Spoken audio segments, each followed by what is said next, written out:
Hi friends, welcome back to my channel. Videos upload ಮಾಡೋದಕ್ಕೆ ತುಂಬಾನೇ late ಆಗ್ತಾ ಇದೆ. ಏನು ಮಾಡೋದಕ್ಕಾಗೋದಿಲ್ಲ, ನನಗೂ ಟೈಮ್ ಅಡ್ಜಸ್ಟ್ ಆಗ್ತಾ ಇಲ್ಲ. ನಾನಿವಾಗ ಗೋಪಾಲನ್ ಮಾಲ್ಗೆ ಬಂದಿದ್ದೀನಿ ಮೂವಿ ಟಿಕೆಟ್ಸ್ ಬುಕ್ ಮಾಡೋದಕ್ಕೆ, ದುರಂಧರ್ 2 ಮೂವಿಗೆ.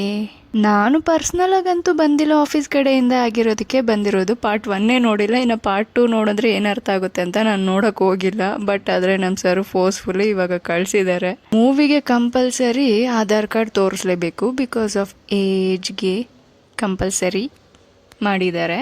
ಫೈನಲಿ ಹಾಗೋ ಹೇಗೋ ಮಾಡಿ ಎಲ್ಲರದು ಆಧಾರ್ ಕಾರ್ಡ್ ತೋರಿಸಿ ಟಿಕೆಟ್ ಈಸ್ಕೊತಾ ಇದ್ದೀನಿ. ಮೂವಿ ಇರೋದು ಬಂದು 6:10ಗೆ, ನಾನಿವಾಗ 4 o'clockಲ್ಲಿ ಟಿಕೆಟ್ ತೊಗೊತಾ ಇರೋದು. ನೆಕ್ಸ್ಟ್ ಮತ್ತೆ ತಿರ್ಗಾ ಬರಲೇಬೇಕು 6 o'clockಗೆ. ಶಾರ್ಟ್ ಗ್ಯಾಪಲ್ಲಿ ಹಂಗೆ ಸ್ವಲ್ಪ ವಿಡಿಯೋ ಕೂಡ ಮಾಡಿಕೊಂಡು ಮತ್ತೆ ರಿಟರ್ನ್ ಆದೆ ಆಫೀಸ್ಗೆ. 1-2 ಟಿಕೆಟ್ ಇದ್ದಿದ್ರೆ ತುಂಬ ಕಡಿಮೆ ಅನಿಸಿರೋದು, ಅದಕ್ಕೆ ಇವಾಗ ನೋಡಿ ಎಷ್ಟು ಟಿಕೆಟ್ಸ್ ಇದ್ದಾವೆ. ಮೂವಿಗೆ ಇನ್ನೂ 2 hours ಟೈಮ್ ಇದೆ. ಅಷ್ಟರಲ್ಲಿ ಟೈಮ್ ಆಗೋಯ್ತು, ಟೀ ಟೈಮ್ ಆಯಿತು. ಟೀ ಅವ್ರು ಕೂಡ ಬಂದರು, ಸ್ನ್ಯಾಕ್ಸ್ ಕೂಡ ಬಂದಿದ್ದಾವೆ.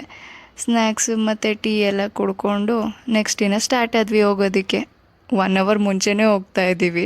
ನಮಗೆ 10 minutes ಸಾಕು ಆಫೀಸ್ ಹತ್ರದಿಂದ ಗೋಪಾಲನ್ ಮಾಲ್ಗೆ ರೀಚ್ ಆಗೋದಕ್ಕೆ. ಬಟ್ ಆದರೆ ಮುಂಚೆನೇ ಹೋಗ್ತಾ ಇದ್ದೀವಿ. ನಾರ್ಮಲಾಗಿ ನಮ್ಮ ಬಾಸ್ ಬೇಗ ಬಿಡೋದಿಲ್ಲ, ಏನೋ ಬಿಟ್ಟಿದ್ದಾರೆ. ಸೊ ಬಿಟ್ಟಿರೋ ಟೈಮ್ನ ಎಂಜಾಯ್ ಮಾಡಬೇಕಲ್ವಾ. ನಿಧಾನವಾಗಿ ನಡ್ಕೊಂಡು ಬಂದು ರೀಚ್ ಆಗೇ ಬಿಟ್ವಿ. ಬೇಗನೆ ಬಂದ್ವಿ 10 minutesಲ್ಲೇ. ಸೊ ಇನ್ನು ಏಂತಕ್ಕೆ ಲಿಫ್ಟಲ್ಲಿ ಹೋಗೋದು ಅಂತ ಎಸ್ಕಲೇಟ್ರಲ್ಲಿ ಹೋಗ್ತಾ ಇದ್ದೀವಿ. ಚಿಕ್ಕ ಬ್ಯಾಗ್ನ ಎಲ್ಲ ಏನೂ ಚೆಕ್ ಮಾಡಿಲ್ಲ, ದೊಡ್ಡ ಬ್ಯಾಗ್ನ ಮಾತ್ರ ಚೆಕ್ ಮಾಡ್ತಾ ಇದ್ದಾರೆ. ಬಾಟಲ್ಸ್, ಸ್ನ್ಯಾಕ್ಸ್ ಏನಾದರೂ ತಂದಿದ್ದಾರಾ ಅಂತ. ಥಿಯೇಟರ್ ಆಲ್ಮೋಸ್ಟ್ ಎಲ್ಲ ಖಾಲಿನೇ ಇತ್ತು. ಸೊ ಎಲ್ಲಿ ಬೇಕಾದರೂ ಆರಾಮ್ಸೆ ಕೂತ್ಕೊಬೋದು ನಾವು.